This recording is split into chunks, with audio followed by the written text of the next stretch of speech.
We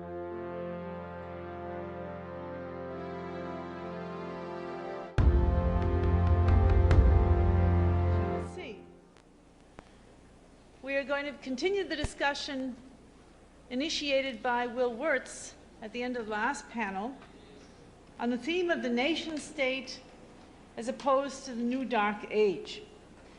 And we have four eminent historians and researchers here on this panel who are going to present various aspects of the fight for the sovereign nation state. Now, I'd like to begin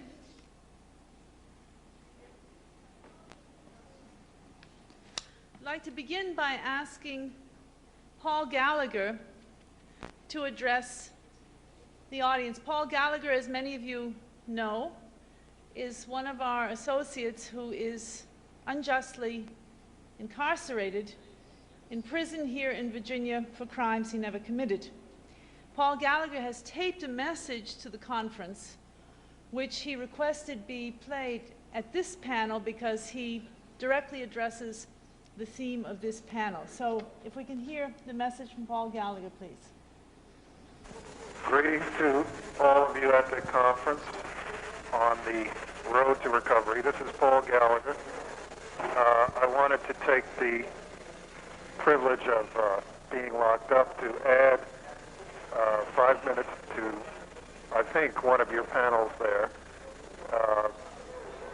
And for that purpose, Mike Billington has been kind enough to cede me his time also. My subject is Shakespeare, because a profound understanding of the battle between feudalism and the nation state is found in Shakespeare's dramas of the kings of England, which are really dramatic theses on the matter of sovereignty.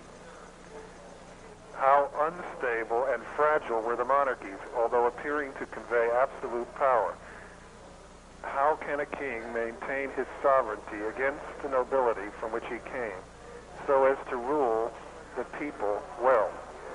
This is the question which is under Shakespeare's glass from the very first portrait of the pathetic King John, who lost his sovereignty even before his death. First, the king's claim must be entirely lawful and legitimate, not usurped by might makes right, as John's appeared to be. Second, he must rule both virtuously and ruthlessly, never dividing or giving up any of his sovereignty, as John was caught and divided between his own commanders on one side and the legate of the Pope on the other side, who was claiming temporal sovereignty in England above the king. In these plays, we see that though the common people would be loyal to their kings, the feudal aristocracy would not. The chivalry of England was loyal only to itself, to its own family, fiefdoms, blood and soil, and to virtually insane obsessions with family revenge and personal justice. Their oaths to the king were forsworn at the first sign of family aggrandizement elsewhere, or to revenge any slight to family title and honor.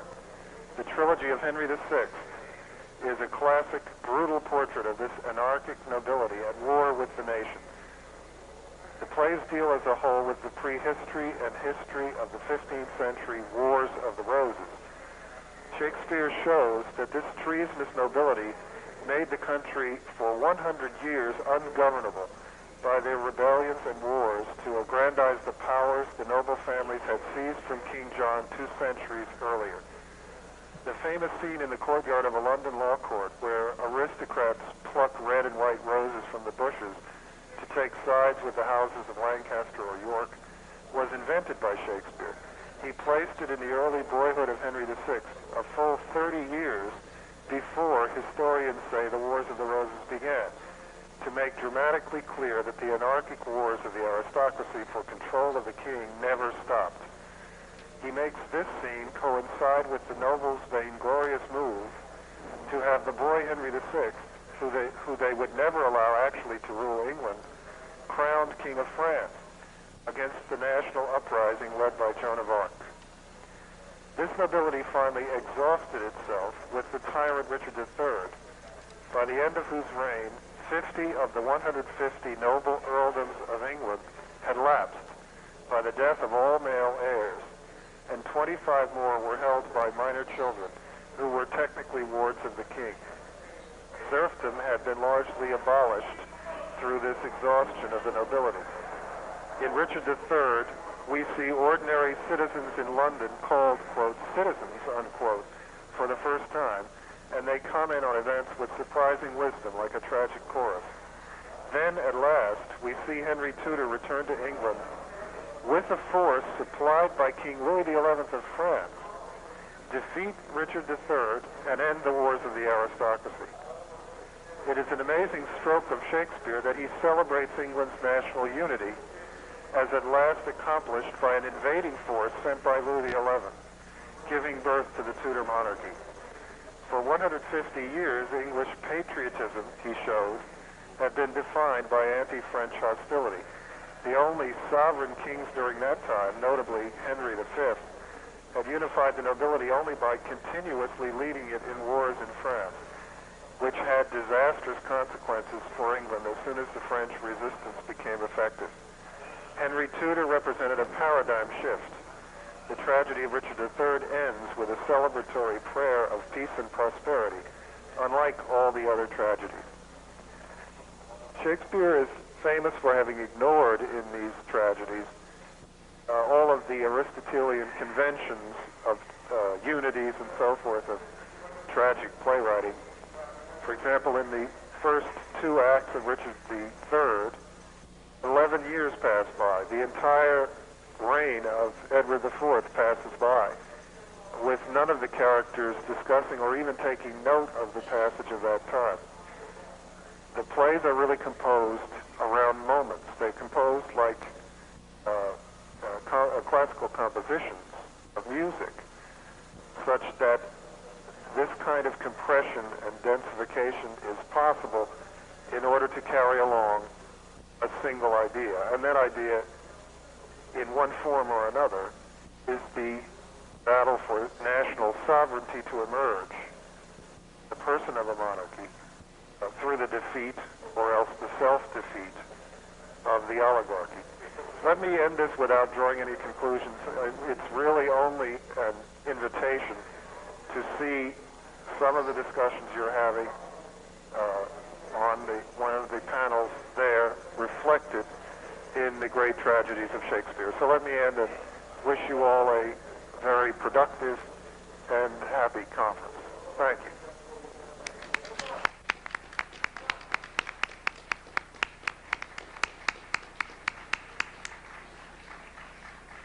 Thank you very much, Paul. And let me just add that although this is not normally done, I think we can do it. If there are any questions about Paul's presentation, we can certainly take them in the discussion period, pass them on to him, and perhaps get answers tomorrow. So I'd like to move ahead with the presentation by Anton Chaikin.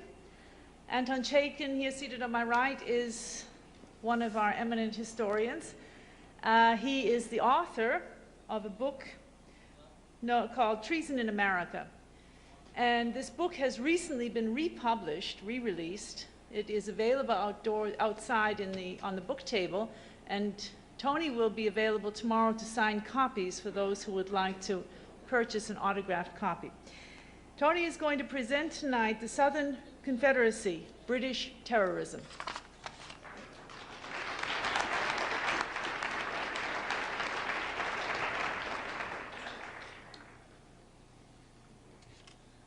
On July 4th, 1861, President Abraham Lincoln told Congress why our nation was worth fighting for in the Civil War that had just begun.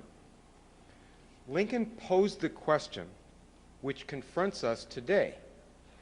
Can a country governed by the free choice of its people keep its elected government against enemies who are too few in numbers to win in elections? Or can its enemies, upon the pretenses made in this case, or on any other pretenses, or arbitrarily without any pretense, break up their government and thus practically put an end to free government upon the earth? Could a people have their own government that was for their own benefit, protection, and improvement, rather than be ruled arbitrarily by the powerful? Lincoln said that the free institutions we enjoy have developed the powers and improved the condition of our whole people beyond any example in the world. This is a campaign election poster for Abraham Lincoln and his vice presidential candidate Hannibal Hamlin from 1860. And you notice this slogan for their election ticket down in the middle at the bottom: protection to American industry. In this July 4th, 1861 speech, Lincoln identified the purpose of the war and of the nation. This is essentially a people's contest. On the side of the Union, it is a struggle for maintaining in the world that form and substance of government whose leading object is to elevate the condition of men, to lift artificial weights from all shoulders, to clear the paths of laudable pursuit for all, to afford all an unfettered start and a fair chance in the race of life. This is the leading object of the government for whose existence we contend. He said, "The plain people understand and appreciate this. This is the patriotic impulse of plain people. They understand without an argument that destroying the government which was made by Washington means no good to them." 80 years earlier, George Washington and his supporters had made our new government in a revolution against the British Empire, a very old and evil form of government. Within that empire, Negro slavery had been legal everywhere. Our revolution managed to abolish slavery in the northern U.S., and the national leaders intended to build up a powerful modern nation in which the remaining slavery would be undermined and die out. But after our revolution, the British enslaved all of India, poured dope into China, starved Ireland, and waged 100 wars to stop self-government from protecting the people of any country against the empire's looting. The motto of these wars of extermination was free trade, the right of private cartels to dominate the world and murder those who got in the way. And the imperial aristocrats and bankers never agreed that our new form of government should survive to be a successful example of self-protection. Though they lost the Revolutionary War, the British Empire kept military bases on our western frontier, and more importantly, kept two main bases of political subversion. In Boston, Massachusetts, and in Charleston, South Carolina, British imperial agents worked for disunion and insurrection, coordinating with each other and with London. New York's Wall Street Financial Center was later added as the third main base of British intrigue to reverse the American Revolution. Through these channels, the British procured the secession of the South, the slave owners' rebellion that would have ended modern civilization if successful. Through similar channels today, the same imperial enemy intends to destroy our government and drag the world into a dark age. In that July 4th speech, President Lincoln identified the enemy not as the people who lived in the South, but as a faction of secessionists who Lincoln said have been drugging the public mind of their section for more than 30 years to take apart the government. Before the Civil War, in a famous speech warning that a house divided against itself could not stand, that the government could not endure permanently half slave and half free, in that same speech, Lincoln said there appeared to be a conspiracy against our freedom. And he named 2 presidents, a senator, and the Supreme Court Chief Justice as conspirators. Let us now see what lay behind the enemy operation Lincoln warned about. The first project for breaking up the country was led by a U.S. vice president. Watch out for vice presidents. Named Aaron Burr. Burr had risen in the British service by marrying into the family of the British commander Augustine Prevost. It's spelled Prevost and it's pronounced Prevost. General Prevost had invaded South Carolina in the Revolutionary War. His brother, Prevost's brother, died and Burr married the widow. That's how he married into the family, Prevost family, and adopted the children. General Prevost in Charleston and some pro-British Tories in Boston set up a little British spy and sabotage operation that they called the Scottish Rite of Freemasonry, founded by this gentleman and people in Boston, this invader. This network and the British ambassador Anthony Merry backed Aaron Burr in an attempt to get the northern states to secede from the Union. When Alexander Hamilton disrupted the plan, Burr killed him in a duel. Burr immediately, a few days later, met with the British ambassador and arranged to use a private army to break the newly acquired Western territory off from the United States. President Jefferson had Burr arrested for treason, but with help from the British network, Burr was acquitted and took refuge in England with the satanic British strategist Jeremy Bentham.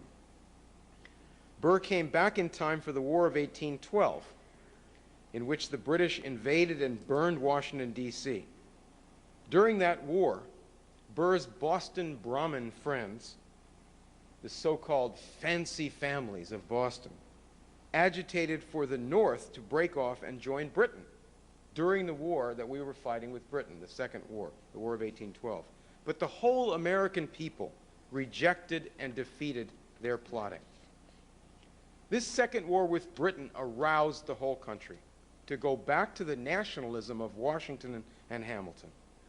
Henry Clay and John Quincy Adams led the fight to restore the national bank, raise the tariff, spur science, start building canals and railroads by government intervention, and make America a great power.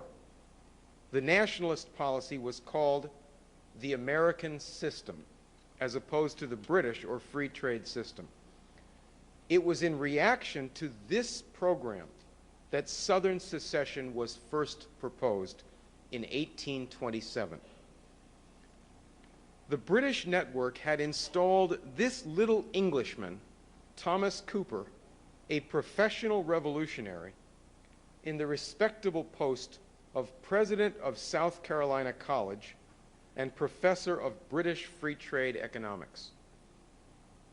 The whole country was startled to hear about a meeting, anti-tariff meeting, July 2nd, 1827, when Cooper made the following remarks.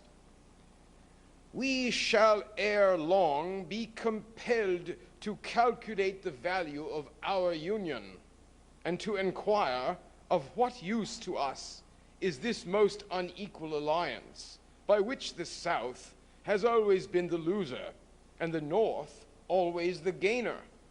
Is it worth our while to continue this union of states, where the North demands to be our masters, and we are required to be their tributaries, who with the most insulting mockery call the yoke they put upon our necks the American system? The question is fast approaching the alternative of submission or separation." No Southerner had ever proposed such treason before the Englishman Cooper did. There were severe attacks on Cooper in the national press.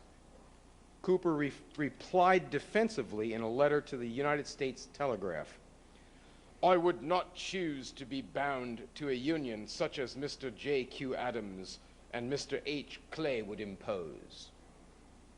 Despite the attacks, Cooper was now doing publicly what he had done quietly since 1822 as president of this college in South Carolina, building up a movement of his students and followers among the South Carolina Tories and aristocrats. By 1830, the British underground had armed thousands in South Carolina for a war against the U.S. government in the so-called nullification controversy. Cooper's incendiary initiative was immediately called treasonable madness. He was attacked as a foreigner whose violent opposition to the tariff was designed to favor British merchants and manufacturers against Americans. A writer in the Charleston, South Carolina City Gazette said that in deciding about our economic policy, we neither ask foreign advice nor foreign interference. Politically independent of Europe, we ought to be mentally so. We ask not to be instructed by emigrants from her shores in matters of which we feel fully competent to judge. We shall not consult Dr. Cooper or any of his countrymen to know which policy to follow. A North Carolina paper wrote, "It is bad enough to see a Native American so destitute of principle as to speak with complacency of so deplorable an event as a separation of the Union. But in a foreigner, whether naturalized or not, it is insufferable. Dr. Cooper has found an asylum in this country, but if he is now dissatisfied, if he dislikes our laws or government, let him go where they are better. Let him not stay here to preach up sedition and treason." An 1830 article in the New York Courier and Enquirer revealed that Cooper had sent his agent, the editor of the Cooper-run newspaper The Telescope, to England to consult the British and to learn what South Carolina might hope for from Great Britain in case of civil war in the United States. The New York paper said that Cooper, who was an Englishman with pro-British motives, was the chief agitator for a rupture between South and North. A South Carolina paper, the Courier, asked, "Why is it that the trustees of our college continue such an anarchist in office? What have his renegade English notions of government to do with the arts and sciences? He was not employed to come among us and sow the seeds of discord and disunion. We were a happy, a united people until his arrival." The college trustees had chosen carefully. Before coming to America, the father of slave owners' secession, Cooper, was a member of the British Parliament, preaching Britain's right to interfere in other countries to abolish slavery. He was a radical abolitionist in the British Parliament. Then he went to France to support the anarchist revolution there. There he was suspected of being an agent of the British government. South Carolina College was controlled by the Swiss citizen Henry W. de Saussure, who had hired Cooper. And there you see a bust of that fellow who hired Cooper that's in a place of honor at the de Saussure College in what is now called South Carolina University. At his family headquarters in the de Saussure Castle near Geneva, British officers frequently came to visit. In other words, a Swiss citizen is the boss of this college in America that hired this British insurrectionist as the head of the college to come and preach breaking up America. And at their family castle in Geneva, British officers frequently came to visit. A special friend of the family was Lord Palmerston, the famous instigator of foreign revolutions who became Britain's foreign minister in 1830. De Saussure's employee, Dr. Cooper, taught his students Jeremy Bentham's satanic free trade doctrines. that no man has a soul, and that no laws, divine or human, can bind the powerful people of society. The de Saussures and the rest of the imperial elite had carefully chosen their man. South Carolina politicians like John Calhoun, who had been a nationalist and ally of Henry Clay, came under pressure from the British aristocratic underground and went over to the anti-US side. Cooper's movement was further shaped by a famous 1828 pamphlet called The Crisis, written by Robert Turnbull. Like Cooper, Turnbull was denounced as a foreign intriguer.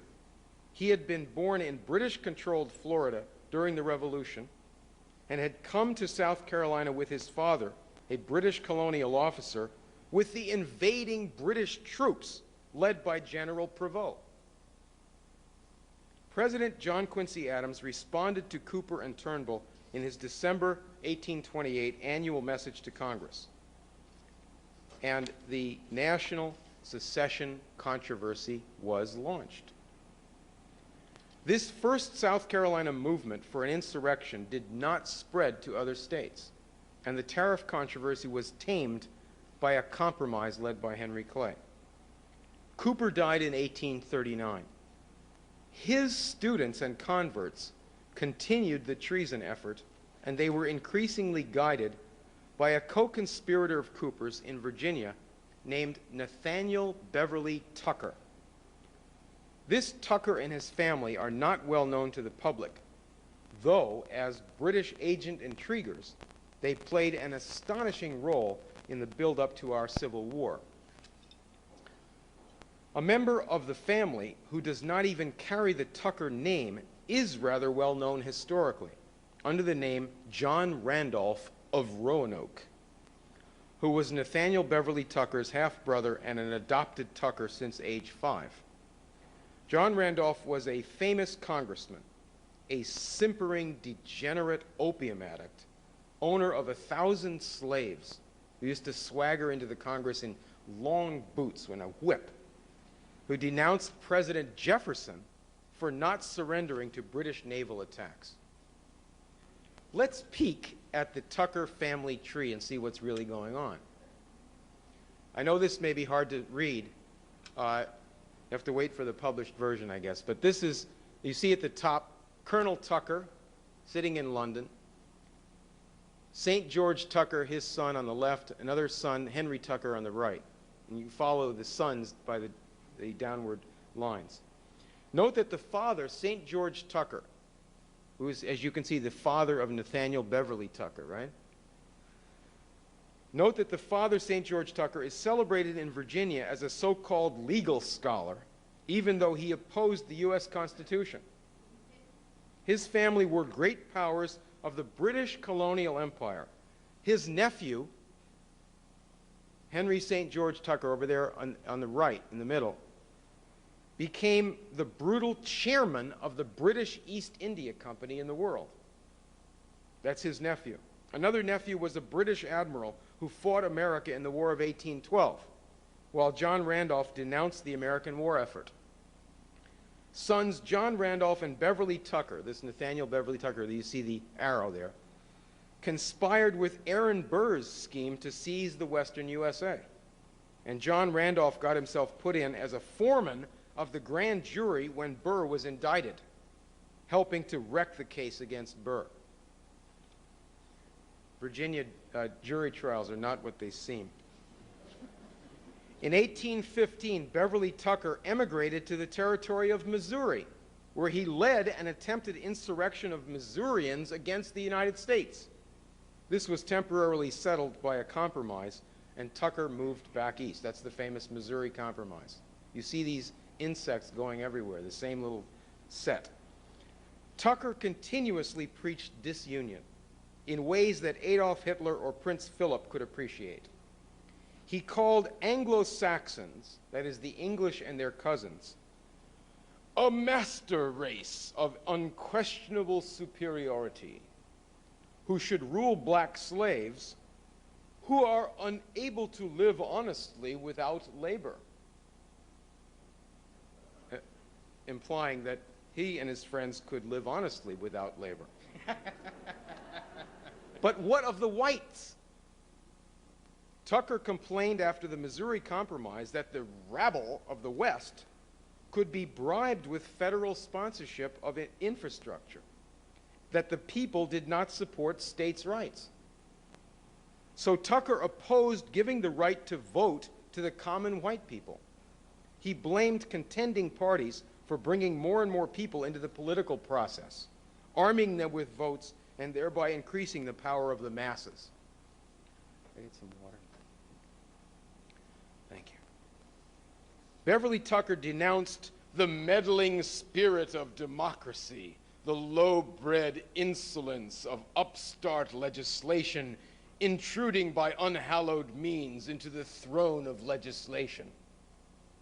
He sought a controlling power over the brute force of the multitude. Tucker wrote that self-government is for the enlightened, refined, rich, and luxurious community, not the horde of poor and ignorant barbarians. Beverly Tucker and Thomas Cooper worked jointly as the center of intrigues to create a Southern insurrection. They jointly operated a particularly degenerate South Carolina politician named James H. Hammond, who had been a student of Cooper's. Aping Beverly Tucker, Hammond attacked widespread voting as a tyranny. Hammond said slavery produced a government of the best, combining all the advantages and few of the disadvantages of the aristocracy of the old world. And ours, like the nobility of Europe, have the same education, polish, high honor, and undaunted spirit. And I will save you from a description of this man's private life, which was anything but full of high honor. Hammond was a U.S. congressman for less than a year until mental illness led to his resignation. But on December 18, 1835, Hammond shocked the country by demanding that no congressman be allowed to bring in a petition from citizens against slavery. This infamous gag rule was later enacted by Congress. Former President John Quincy Adams, now a House member, led the fight to free Congress of this tyranny. We can see here the forerunner of Trent Lott, Bob Barr, and Phil Graham. In 1836, Congressman Hammond explained his mudsill theory, that civilized society is based on having a permanent class of menial laborers who are unfitted for education. That in America, it's the southern black slaves and northern workers. In the same speech, he declared that cotton is king and no one could conquer its power. This mudsill speech became famous as the British colonial-style outlook of the slave owners and their allies. When Hammond was a senator during the late 1850s drive for secession, Abraham Lincoln answered Hammond's earlier speech. Lincoln said that in our system, workers are free to rise in society, get an education, improve their lives. Lincoln said that those of us who oppose the mudsills theory hold that capital could never have existed without labor. Hence, that labor is the superior, greatly the superior of capital. From then on, patriotic working people making fun of the slavocrats proudly called themselves mudsills for Lincoln. Let us now look at that climactic struggle that led into the Civil War. Lincoln's Whig Party put out a pamphlet in 1844 charging that Britain's Free Trade Party had directly paid for the election of James Polk to the U.S. presidency. British money elected Polk, charged Lincoln's party, the Whigs. President Polk promptly made a deal with his British sponsors, giving Britain the Pacific coast of Canada. In exchange, the British were happy to back Polk for an American war on Mexico. to destroy a potential alliance of American republics against the British Empire. That's why the British backed the Mexican War, backed us to go and shoot ourselves in the foot by invading our neighbor republic. Lincoln, then in Congress, denounced the Mexican War as a fraud and a sellout. From this war came a wave of Ollie North-style private invasions of Mexico, Cuba, and Central America called filibusters. In 1850, a second attempt at Southern secession was led by Beverly Tucker and a criminal filibuster named John Quitman, a leader of the Scottish Rite Masons from South Carolina. Their secession convention in Nashville got some support from like-minded disunionists, but Henry Clay's last compromise tamed the movement again. Then two British-backed scoundrels became president, Franklin Pierce in 1853 and James Buchanan in 1857. Under their regimes, preparations were made to end the United States of America. Recently, the Pope, greeted by President Clinton in St. Louis, reminded today's Americans about the Dred Scott decision of 1857, when the Supreme Court ruled that blacks could never be citizens and Congress could not interfere with the spread of slavery. The Pope said America is going through a similar trial today. Lincoln, in his 1858 House Divided speech, said that the Dred Scott decision was part of a conspiracy, as Lincoln put it, to make slavery permanent and universal. A conspiracy involving Presidents Pierce and Buchanan, Senator Stephen Douglas, and Supreme Court Chief Justice Roger Taney. What did Lincoln face as he prepared himself for the U.S. presidency? Beginning in 1853, Scottish Rite Masonic leaders based in Boston and Charleston started a revolutionary underground movement called the Knights of the Golden Circle. The movement was planted in Cincinnati and spread to the Gulf South and the East Coast, recruiting perhaps 65,000 men under arms. The Knights ran raids into Mexico and became the core of a southern insurrectionary army. The illegal African slave trade reopened bigger than ever before, with slave ships sailing right out of New York Harbor. The slavocracy claimed the right to spread black slavery into the North, the West, and even to China. In 1857, a disunion convention met in Boston, led by British agent Thomas Wentworth Higginson. Higginson arranged for a British soldier of fortune named Hugh Forbes to train the operatives of abolitionist John Brown. Brown was sent into Virginia for the Harper's Ferry anti-slavery raid in 1859, a raid designed by Higginson for the avowed purpose of causing Southerners to react against the United States. And that was what Higginson proclaimed in his writings was the purpose of this whole thing. Despite everything, up to virtually the last minute, secession was still not popular among white people in the South. It was still a swindle being run by British-backed intriguers. Just as in 1998, when our national election showed that the overthrow of the president was rejected by the people, so there were elections in 1860 which showed the people did not support the overthrow of the U.S. government. In both cases, elections did not stop the conspirators. Virginia, North Carolina, Tennessee, and Arkansas, you see there with the striped lines, voted against seceding in special elections held in 1860. Texas had elected the patriotic unionist Sam Houston as governor. Secessionists now simply dragged those states out of the Union. In Texas, a reign of terror by arsonists and murderers accompanied the overthrow of Governor Houston. In the Deep South, the states shown in black, secessionists managed only bare majorities in favor of elections. in favor of secession. Though Abraham Lincoln was not even on the ballot in the South, the secessionist candidate for president, John Breckinridge, got only 45% of the vote in the slave states.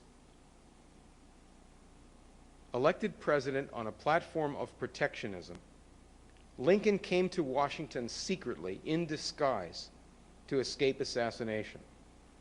The outgoing president, James Buchanan, said repeatedly, "I am the last president of the United States." The United States was to be ended. Our capital city was cut off from outside aid. The rail and telegraph lines were cut, and no troops could get through to Washington. In this desperate situation, Lincoln began to rally the American people to fight for their own government. It really was a world war, a war against civilization to which the British Empire had been building for nearly a decade. From 1854 to 1856, they and their French imperial allies invaded Russia in the Crimean War to stop Russia from national development. In 1857, British troops re-enslaved India in the Sepoy Mutiny. In 1859 and 60, British and French forces ravaged China in the Second Opium War. During our Civil War, British and French troops invaded Mexico on the pretext of collecting debts. British built Confederate cruisers in the Atlantic, sunk American merchant ships.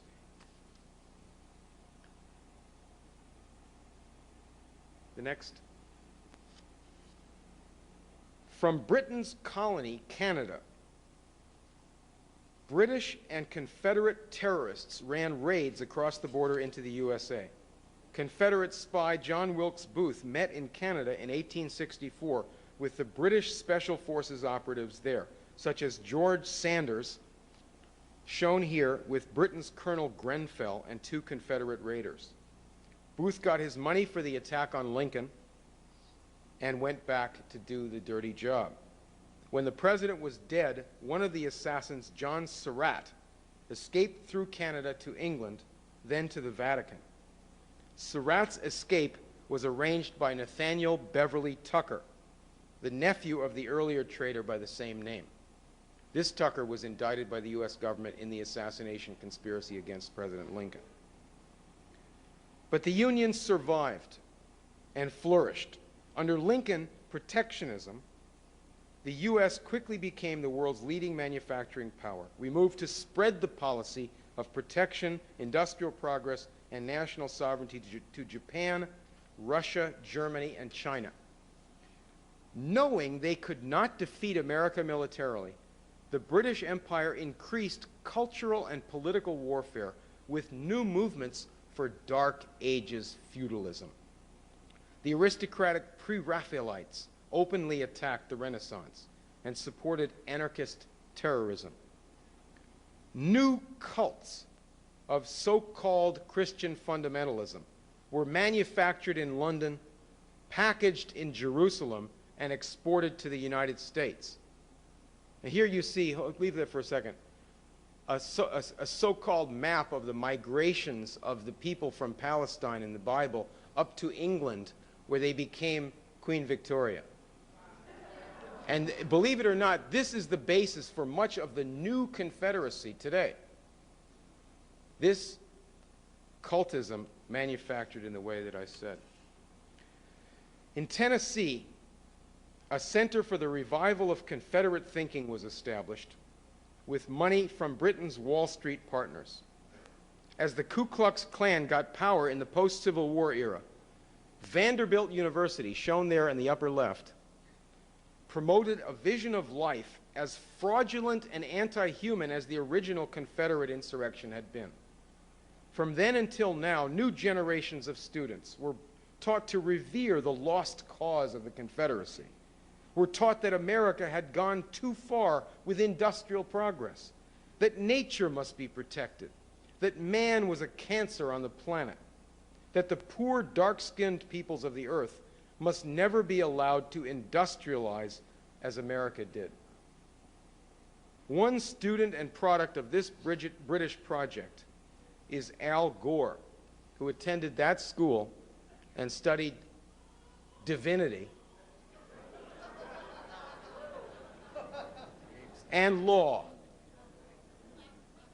Then he worked for that newspaper on the right as a police spy for the FBI. We have pledged ourselves to see to it that the new Confederate insurrection is buried along with the political career of its stalking horse, Mr. Al Gore. We intend to come out of this war with a new birth of freedom throughout the world, with the help of 6 billion people whom Gore might call mudsills. Thank you.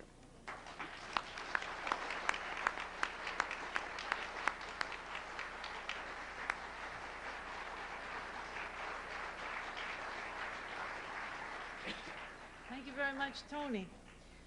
So move ahead now with a presentation by Frederick Henderson. Frederick Henderson is a political organizer who has done significant research on the history of the Confederacy, much of which has been published in the New Federalist newspaper.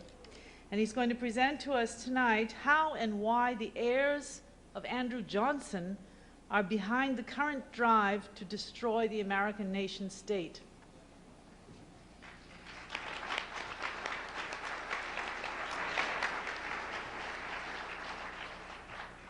As the trial of President William Clinton moved into the United States Senate, a trial of an American president for impeachment occurring only for the second time in this nation's history, the parallels between the impeachment of Andrew Johnson in 1868 and President Clinton have been raised by many. This was perhaps most forcefully stated by Representative Jesse Jackson, Jr. prior to the vote of the House of Representatives for those articles. And in doing so, he raised real issues of importance as to both cases, even if his understanding of the historical record was a bit incorrect. For it is one of the sad facts of history that the real story of the impeachment of President Johnson in 1868 is so totally misunderstood. As Representative Jackson pointed out, the issue then was the reconstruction of the nation after a bloody and divisive civil war, and that the issue today is very much the same. Such historical precedents offer a useful insight into today's proceedings, both its political context and the true legal standard this nation's founders intended as the law of impeachment, and thus how one former Tennessee senator, Andrew Johnson, should have been impeached, and how the Republican insurrectionists today behind the impeachment of President Clinton have more in common with Mr. Johnson than those patriots, all allies of the late Abraham Lincoln, who legitimately sought Johnson's removal. It also offers an enlightening and ironic parallel to what should be the true trial of bribery, treason, and other high crimes and misdemeanors today against Al Gore, another former Tennessee senator and vice president, who would himself be president as a result of what can only be described as a parliamentary assassination of his own president. While the articles of impeachment upon which President Johnson was ultimately tried in the U.S. Senate were nonsensical, there is no question that Johnson deserved to be removed from office. His trial in the United States Senate occurred over his violation of a Tenure in Office Act passed by Congress only months before. It was a relatively silly and dubious charge involving his removal of the Secretary of War, Edwin Stanton, from his post. This, however, was an operation managed by the very same forces who opposed the American system policies of Abraham Lincoln and his allies in Congress, a pro-British faction in the Republican Party. The original charges written by Thaddeus Stevens, an ally of Henry Carey and Abraham Lincoln, which never made it out of the House Judiciary Committee, were based on Johnson's real treasonous defense of the old order in the South and his obstruction of the Republican plan for the reconstruction of the South after the war. These circles saw the battle over Reconstruction as one that involved the very survival of this nation, and with it the ultimate destruction of the British Empire.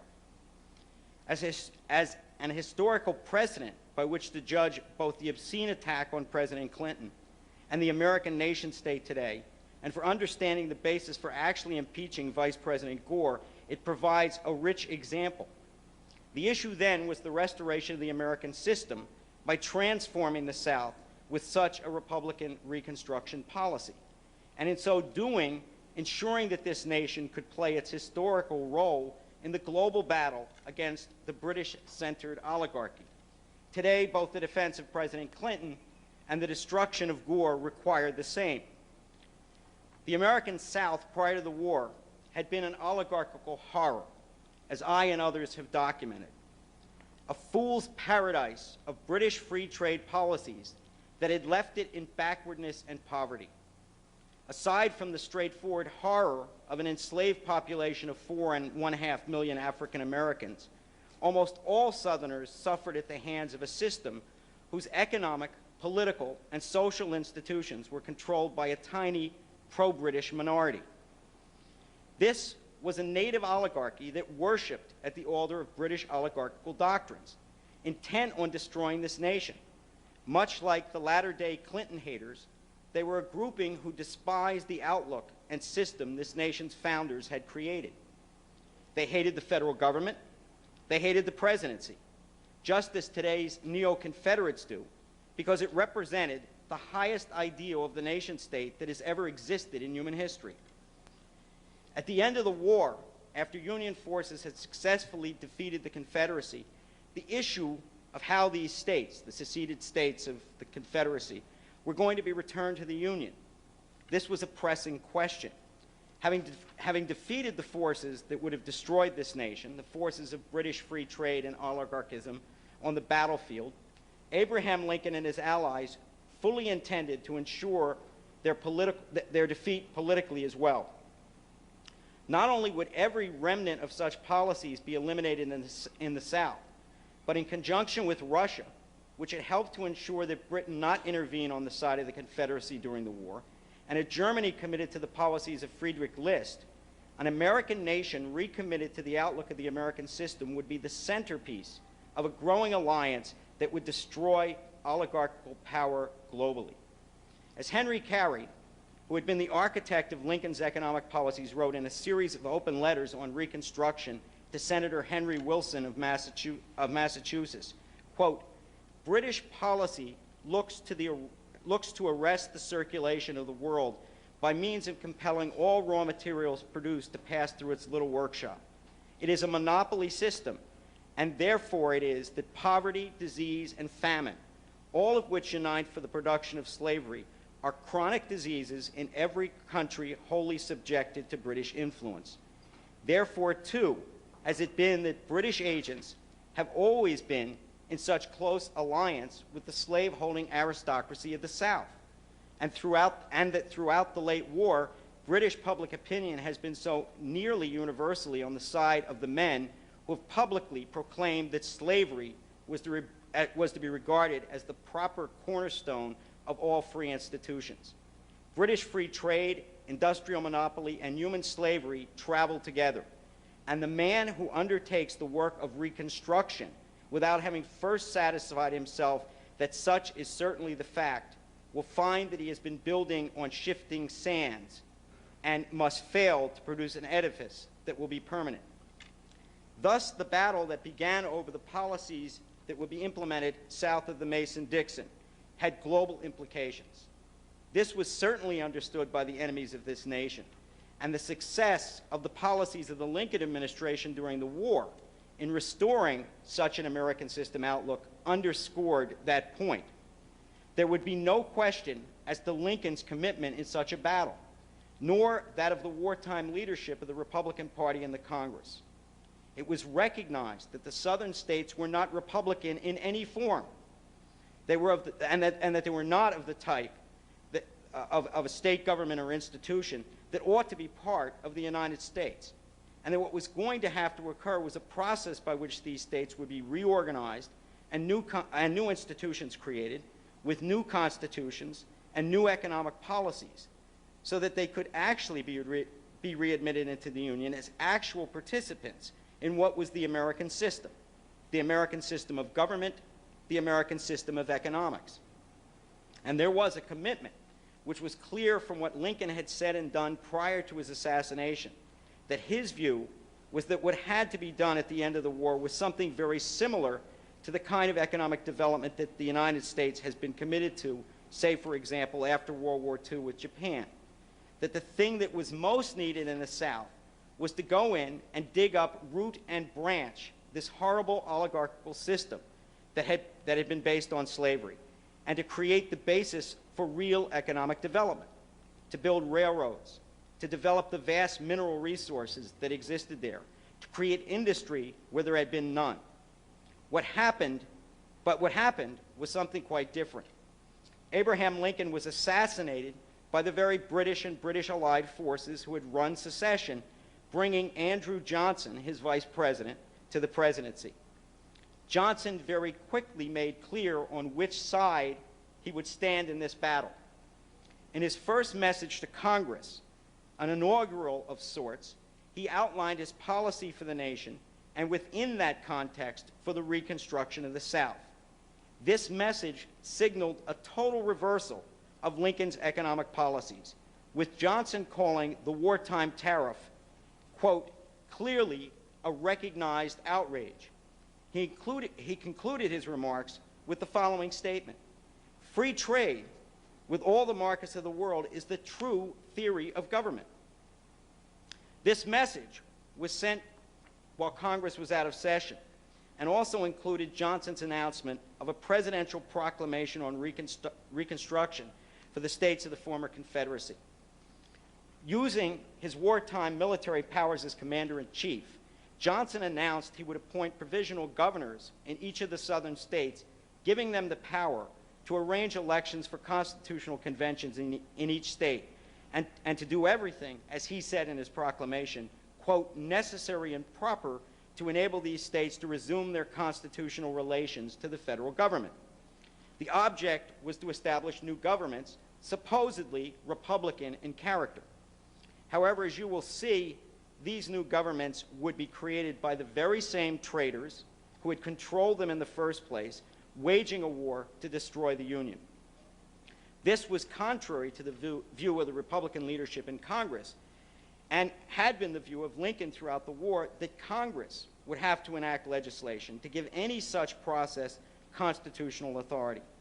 Some saw it as a usurpation of congressional power, but it was a great deal more. For in conjunction with his repudiation of Lincoln's American system policies, what it truly amounted to, following Lincoln's assassination, was a British coup d'etat. What this process ultimately produced made this even clearer. The provisions of his proclamation were vague and therefore gave great latitude for interpretation by his appointed provisional governors. They were instructed that each state should repeal the state's ordinances of secession, should repudiate all debt incurred while in rebellion, both of the Confederate and individual state governments, and finally, that they should recognize the abolition of slavery. 3 simple steps for readmission. However, these amounted to really mere suggestions to these provisional governors, to whom he had given very broad and ill-defined powers, which pretty much allowed them to decide for themselves how this process of reorganization was to occur. And like himself, these provisional governors might have been anti-secession unionists, but were not really committed to changing the South in any fundamental way. In this proclamation, however, there was one section that was quite specific. Johnson imposed a set of criterion for the question of elective and other rights, the right to vote and the right to run for office. These provided that, quote, anyone who had ever sworn allegiance to the Constitution of the United States and then become a citizen of the Confederate States of America, or all individuals who had held any civil or military office in the Confederacy or any seceded state government, or anyone who owned more than 20,000 acres of property and engaged in rebellion would be disqualified from voting or holding office. Now, that represented a huge proportion of the Southern population. It wasn't just slaveholders. It was virtually every white Southerner. Many, both in Congress and in the South, were appalled. No one was initially quite sure what to make of this. However, also in his proclamation, Johnson also established the right to petition the president for pardons, to have these prohibitions against voting and holding office removed. And Johnson very quickly began to use that power and in doing so established total control over who would participate in and control the political process in the South. In the first 9 months after his proclamation, there were 15,000 requests for pardons. He granted 14,000 of them. In the single month of May 1866, there were 7,000 pardons granted to those in the over 20,000 acre category alone. And 20,000 acres in the South meant you were a slaveholder. And as you can imagine, what happened very quickly is that nothing really changed in the South. It was going to remain what it had been prior to the war. First of all, as these governments were organized under Johnson's proclamation, as these new governments would be formed under presidential reconstruction, not one of them, and not one of the constitutions of any of these new state governments adopted any provision for black suffrage. Every Southern state legislature enacted legislation to protect the old order and to effectively negate the requirement of recognizing the abolition of slavery. On top of Johnson's pardoning power, there were voting requirements enacted and gerrymandering that limited the power of pro-union Southerners as well. Additionally, each of these new state governments enacted residency requirements for voting and office holding that would disenfranchise those who had opposed secession and left the South. Now, this was very important. Most people don't realize this, but over 100,000 white Southerners fought in the Union Army. They didn't wear gray. Every state in the Confederacy, with the exception of South Carolina, had whites fighting for the Union. They obviously were not at home, residing in their respective states while they were fighting in the Union Army. Most Southerners had not supported the Confederacy, so these new governments passed these residency requirements that required that you had to live there for a certain number of years in order to vote or to hold office. Well, someone who had been fighting in the Union Army to defend the Union and the U.S. Constitution and the American system of government and economics wasn't residing in North Carolina or Tennessee or any other of the rest of these states at the time that was covered. So tens of thousands of loyal Southerners were disqualified from voting. Or Southerners who had fought politically against the Confederacy. And many of these people were run out. If they weren't actually killed, they had been driven out of the South. And they as well couldn't meet these residency requirements. Of course, it also applied to Northerners, both black and white, who in the thousands, tens of thousands, were coming south at the end of the war to help in the process of reconstructing and developing this area. They were disqualified from voting as well. But the most outrageous of these laws, however, were the black codes, which were legislation that every single Southern state passed, which set up a series of measures which effectively reestablished the institution of slavery under another guise. They provided for what former slaves could and could not do in terms of employment. For example, slaves were not allowed to develop skilled, craft-oriented professions. They provided for where former slaves could live and where they couldn't live. There were certain sections of cities where former slaves were not allowed to live, and there were other sections where they were. But the most horrid aspect of the black codes, however, were the vagrancy laws. These established an unbelievable provision that allowed virtually anyone to be classified as a vagrant. And what I want to do is just read you a section from one of these statutes.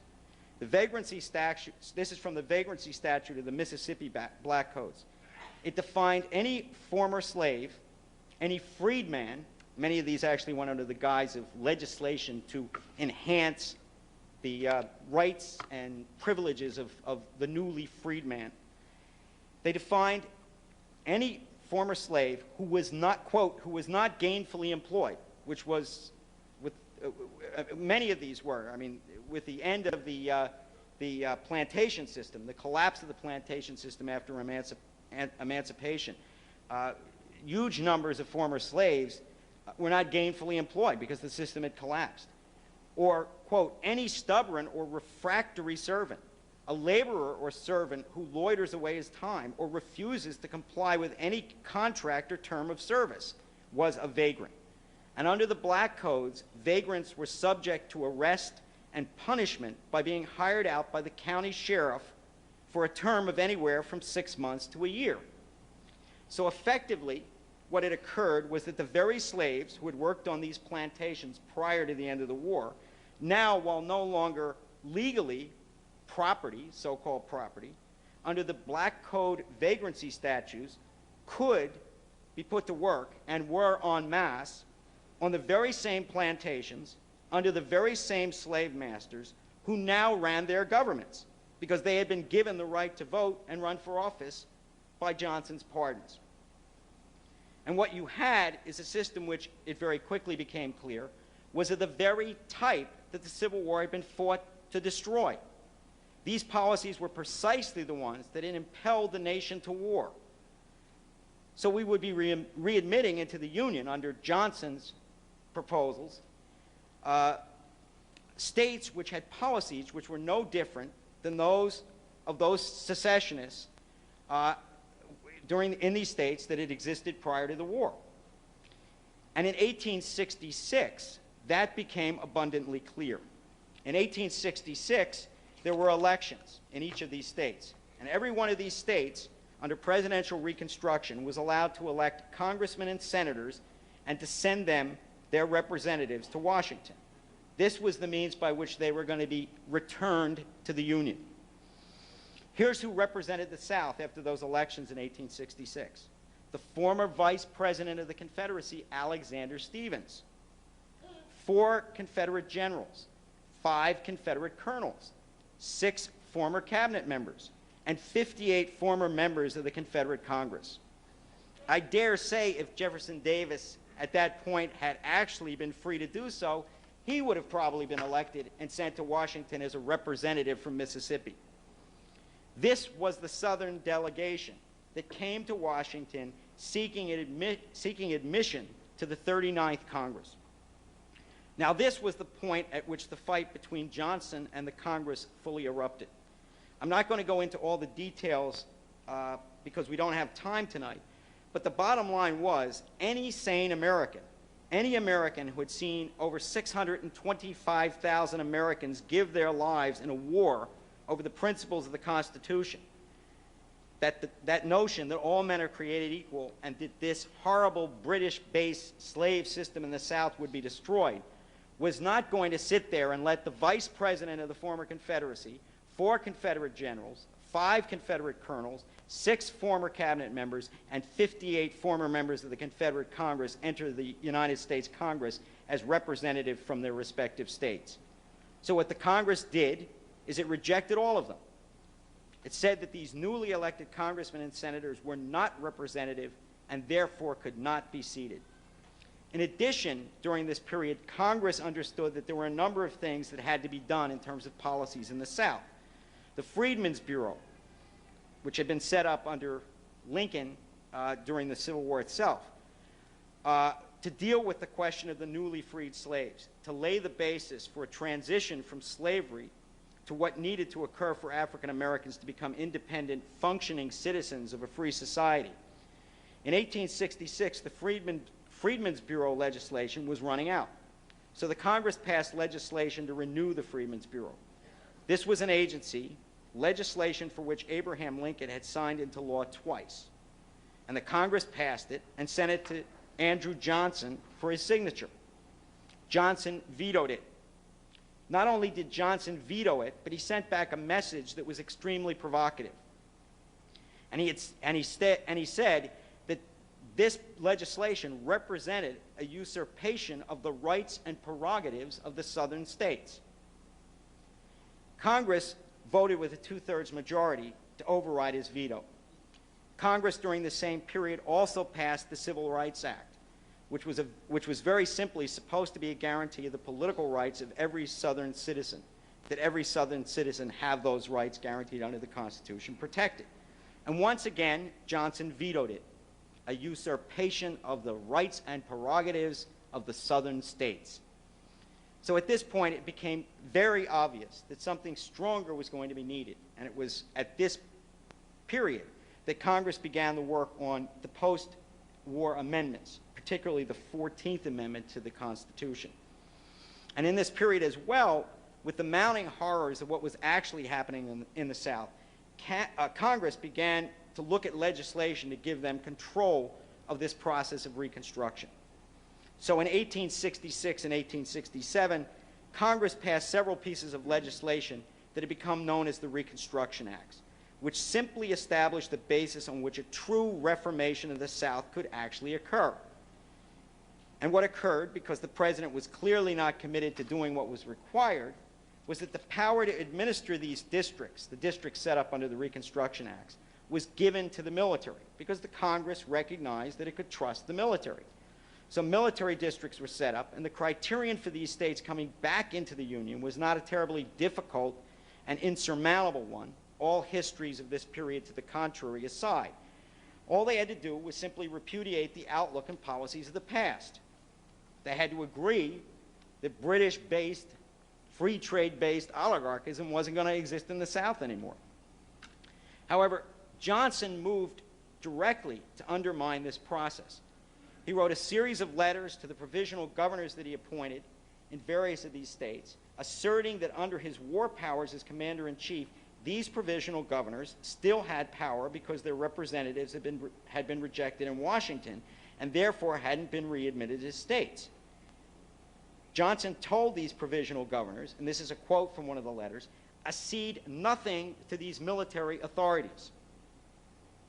This is after the Reconstruction Acts had been passed, and these military districts and military governors provided for by the Congressional Reconstruction Acts had been appointed. He not only condoned and countenanced, but incited an organized opposition to the legally passed law of the land.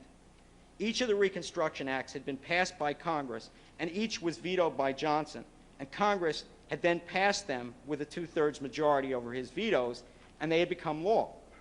And despite this, Johnson actively sabotaged the Reconstruction Act.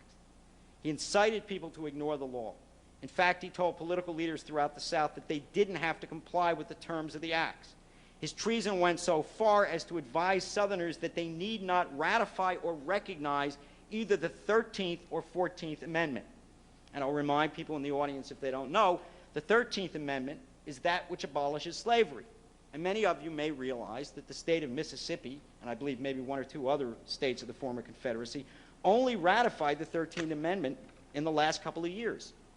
Obviously, a strong reason for that is because of what Andrew Johnson was doing in the South during this period. He was actively subverting the law of the land. Now, Johnson's view was that the measures passed by Congress were all unconstitutional. You know, that they violated the rights of these poor, defenseless Southerners who only months in many cases before had waged war against the nation, right, and were actively engaged in what effectively amounted to another insurrection against the nation in the form of the terror that was being carried out by the Ku Klux Klan and other similar organizations similar to what Tony described as the insurrectionists who carried the South out in the first place.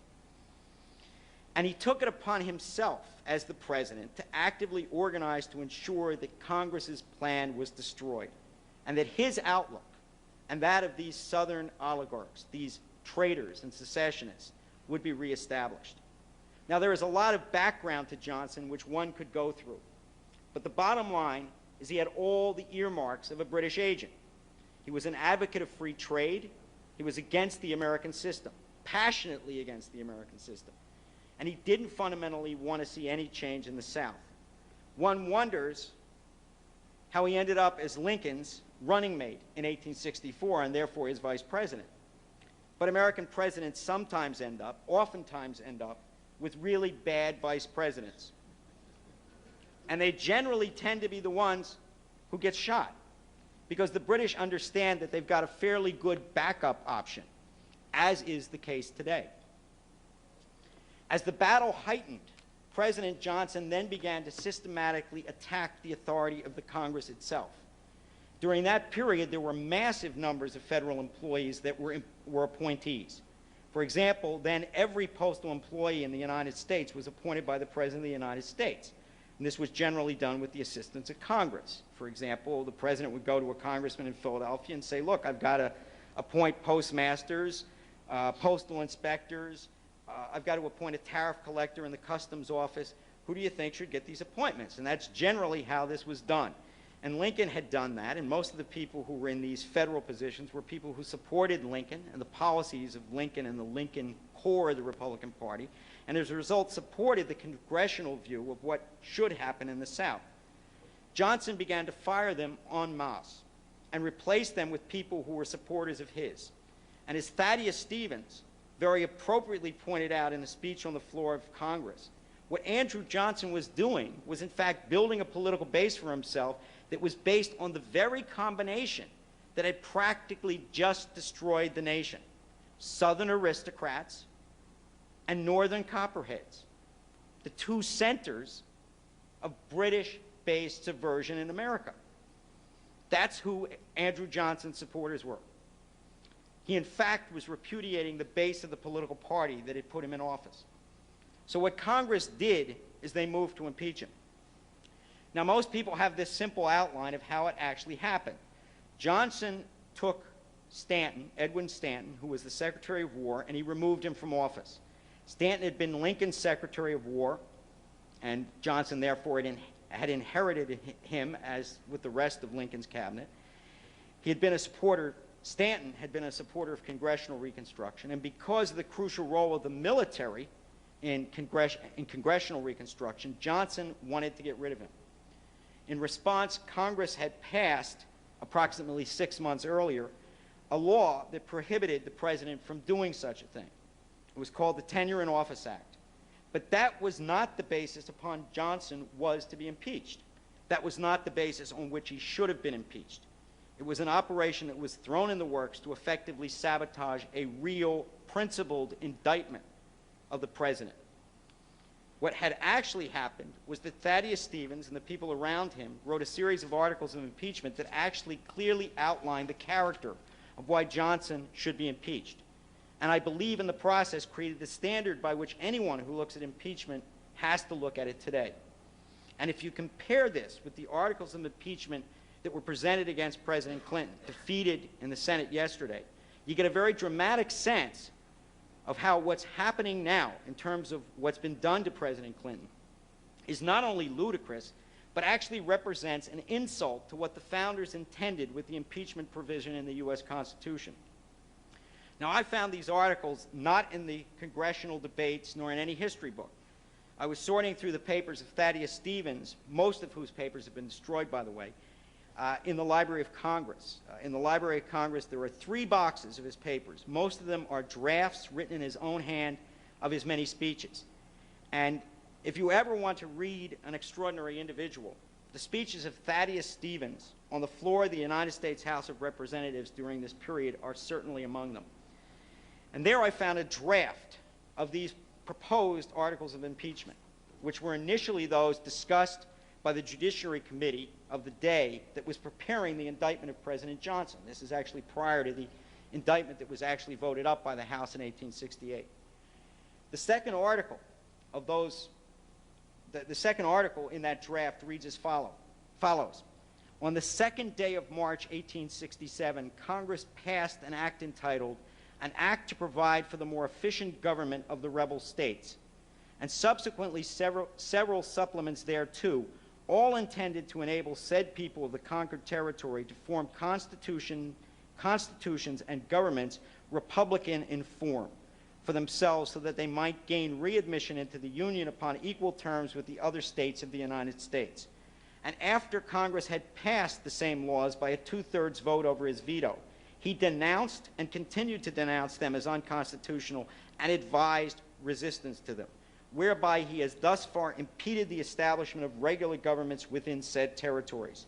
And on the 19th day of July, 1867, Congress passed an act supplementary thereto and explanatory to the previous acts already quoted, and in and by which it declared that the governments then existing in Virginia, North Carolina, and other parts of the conquered territory were not legal governments and ought not to be obeyed, and that the President continued to treat them as legal governments, to recognize the governors and other officials for them heretofore appointed by himself, and to encourage them to disobey the law aforesaid.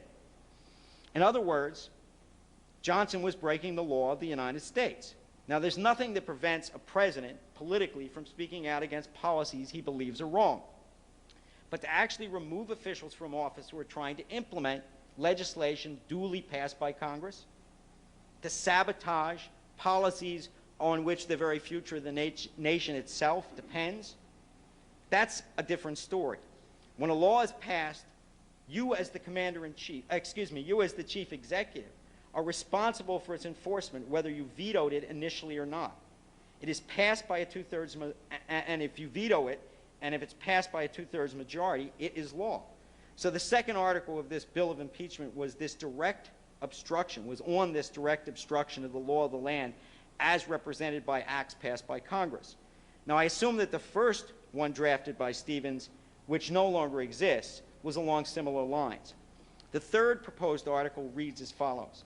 Andrew Johnson, having been elected to office as a Republican holding the same principles as Abraham Lincoln, did after the death of the said Abraham Lincoln conspire to continue in office another term, and in order to enable him to do so, he sought to build up a party distinct from and antagonistic to the one which elected him.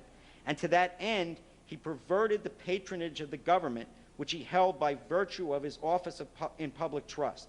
He attempted to corrupt and did corrupt many of the people by exchanging offices within his gift for their principles.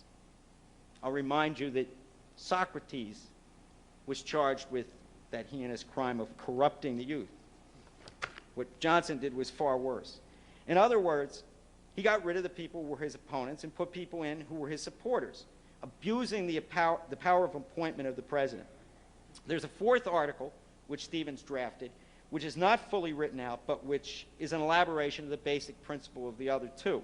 It essentially argues that Johnson did not confine himself to his military duties as commander-in-chief, but undertook to actually extend his powers beyond those powers given him by the Constitution by moving to admit members to Congress who had no basis in law to actually serve in the Congress given their crimes against the nation. And while one may not agree with every aspect of these, you certainly can see that they are a great deal more profound than the issue of supposedly lying under oath in a civil deposition. As Thaddeus Stevens himself argued this, impeachment was intended by the Founding Fathers as a provision to be used only when the grossest malfeasance in office occurs, when a president acted in opposition to the interests of the nation. As Stevens actually put it in his arguments, when a president, whether willfully or not, acts in a fashion to actually subvert the interests of the nation and his people. So in contradistinction to what's being done to President Clinton today, I think it's also useful to look at this from the standpoint of the character, what policies actually represent those of the American system. And the essence of what we see going on today is that the same British-sponsored enemies of this nation would attempt to remove President Clinton from the standpoint of directly imposing the kinds of policies which this nation throughout its history fought to destroy, including the policies that the current Vice President of the United States supports. The man who would become the President of the United States. And this represents one of the worst travesties in American history. It's ludicrous. The irony is that the very policies which Lincoln's Vice President, who became President of the United States at the end of the war through his assassination, supported, are the very policies that the people who are trying to impeach Bill Clinton are trying to impose on this nation. Think of the irony. The power of impeachment being used to remove a president then because of the issues of Reconstruction, of the old Confederacy, and the attempt to impeach this president because the same issue exists today, the issue of the reconstruction of a new Confederacy. That's something that people have to remember. We are waging a fight against those who are committed to the very same system, and it's a global system, as Lincoln, Stevens, Carey, and their allies clearly understood 131 years ago. And the role of the American nation-state in that fight is pivotal, which is why Mr. LaRouche has made the point again and again that if this president is destroyed, if he is removed from office, if he is assassinated, this world has very, very little chance of survival. And in reading some of the things which Thaddeus Stevens said after the fact, his view, which was the view of circles around Carey, the core supporters of Lincoln and the Republican Party, their view was that the issue then was the very survival of this nation, and with it the survival of all of mankind. That was what was at stake at the end of the Civil War. And that is certainly the case today. That is what we must get our fellow citizens to understand and to get them to act upon.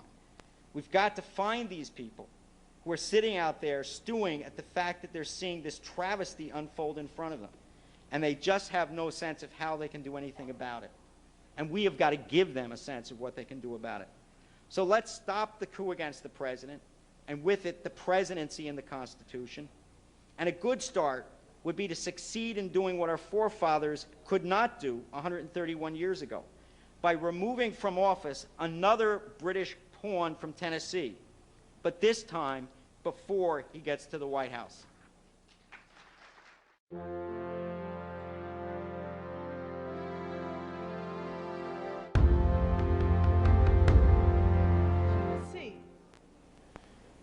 We are going to continue the discussion initiated by Will Wirtz at the end of the last panel on the theme of the nation state as opposed to the new dark age. And we have 4 eminent historians and researchers here on this panel who are going to present various aspects of the fight for the sovereign nation state. Now, I'd like to begin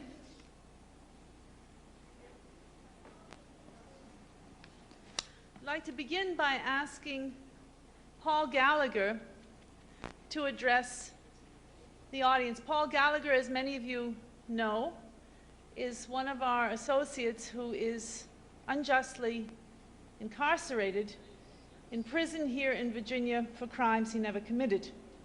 Paul Gallagher has taped a message to the conference which he requested be played at this panel because he directly addresses the theme of this panel. So if we can hear the message from Paul Gallagher, please.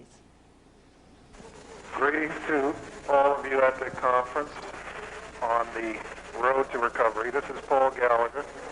I wanted to take the privilege of being locked up to add 5 minutes to, I think, one of your panels there. And for that purpose, Mike Billington has been kind enough to cede me his time also. My subject is Shakespeare, because a profound understanding of the battle between feudalism and the nation state is found in Shakespeare's dramas of the kings of England, which are really dramatic theses on the matter of sovereignty. How unstable and fragile were the monarchies, although appearing to convey absolute power.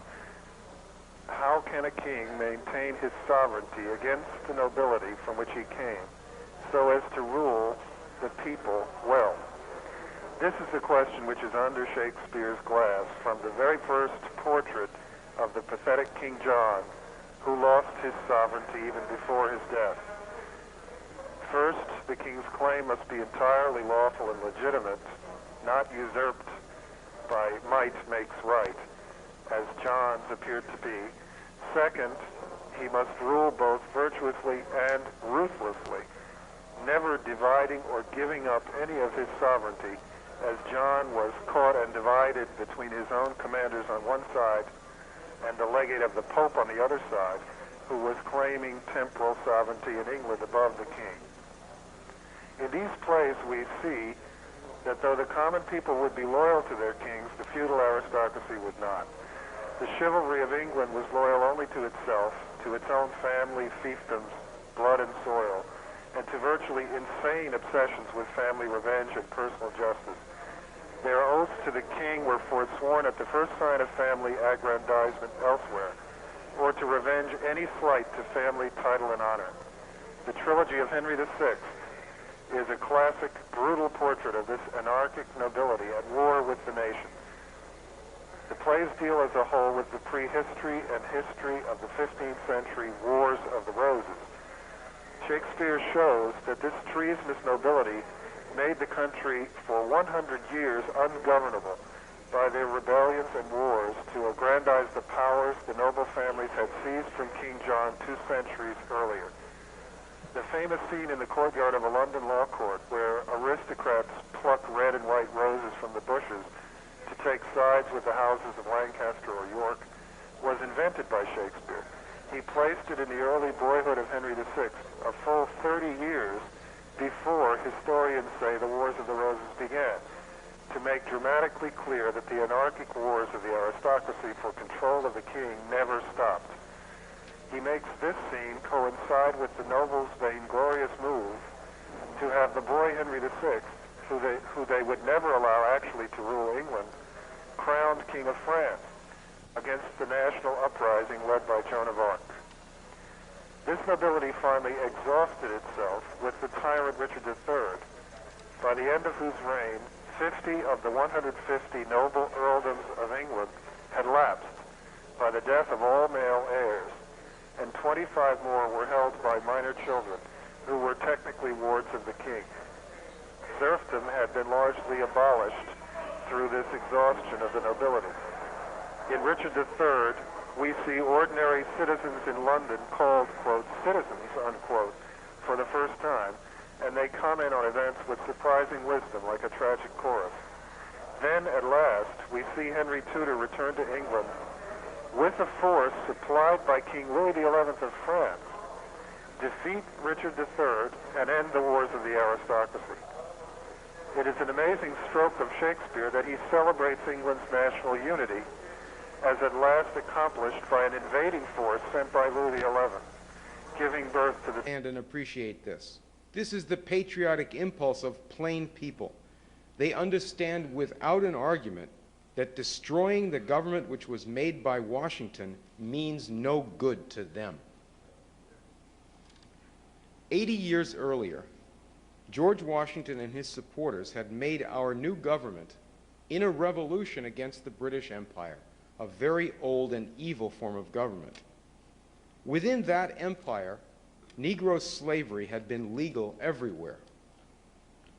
Our revolution managed to abolish slavery in the northern U.S., and the national leaders intended to build up a powerful modern nation in which the remaining slavery would be undermined and die out.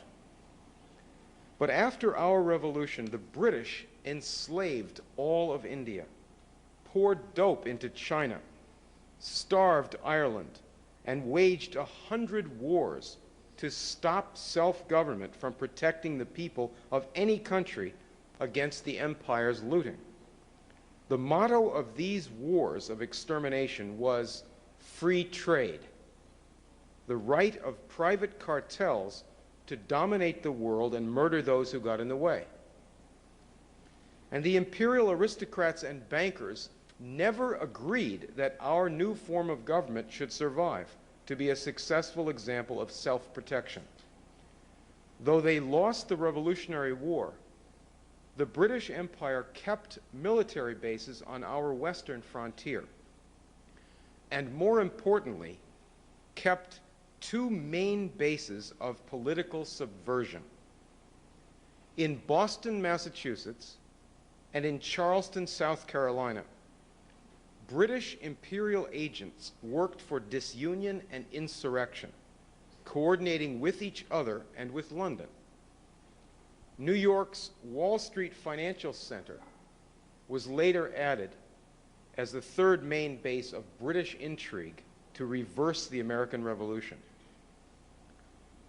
Through these channels, the British procured the secession of the South, the slave owners' rebellion that would have ended modern civilization if successful. Through similar channels today, the same imperial enemy intends to destroy our government and drag the world into a dark age. In that July 4th speech, President Lincoln identified the enemy not as the people who lived in the South, but as a faction of secessionists who Lincoln said have been drugged. Available tomorrow to sign copies for those who would like to purchase an autographed copy. Tony is going to present tonight the Southern Confederacy, British Terrorism.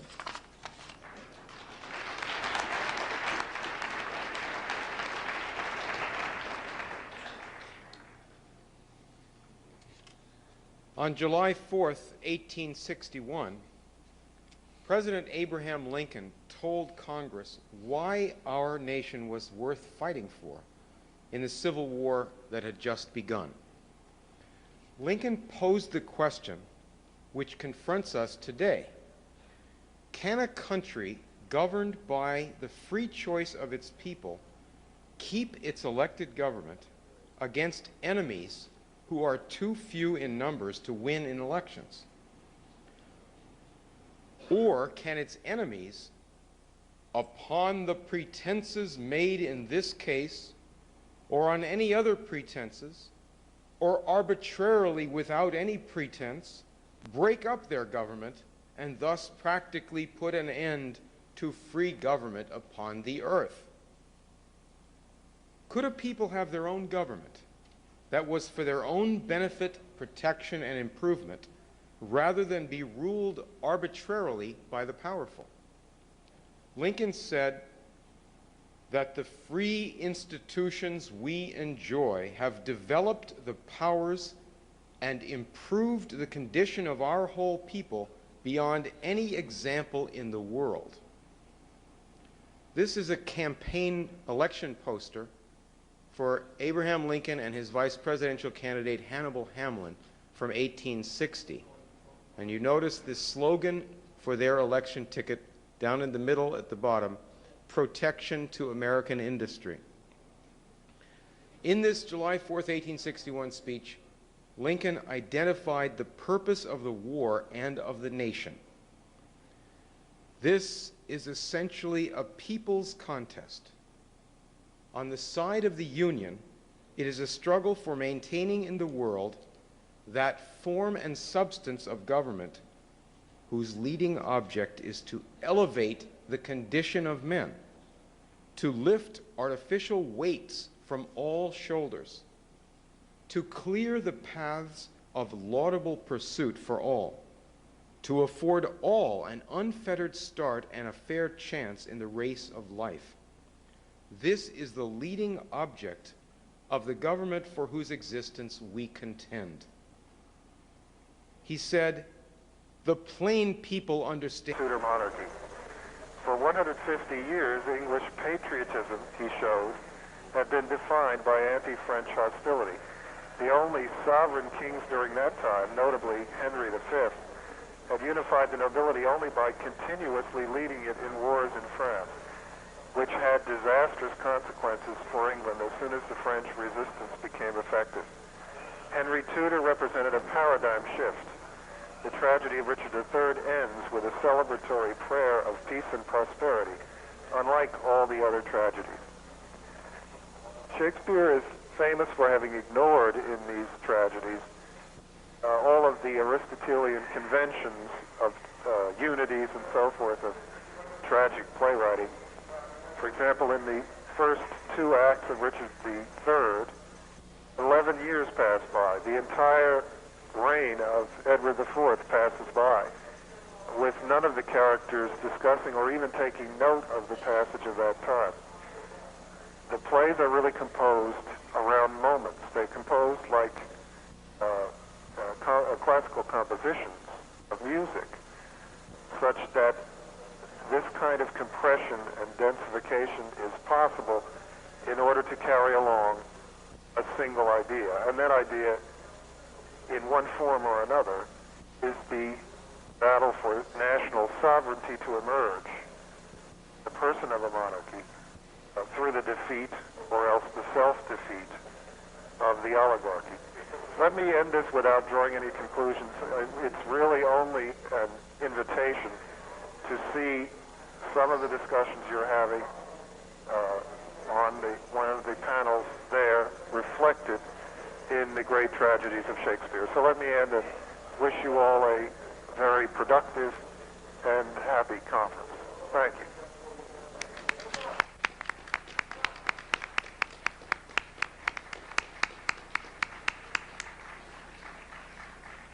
Thank you very much, Paul. And let me just add that although this is not normally done, I think we can do it. If there are any questions about Paul's presentation, we can certainly take them in the discussion period, pass them on to him, and perhaps get answers tomorrow. So I'd like to move ahead with the presentation by Anton Chaikin. Anton Chaikin, here seated on my right, is one of our eminent historians. He is the author of a book called Treason in America. And this book has recently been republished, re-released. It is available outside on the book table, and Tony will be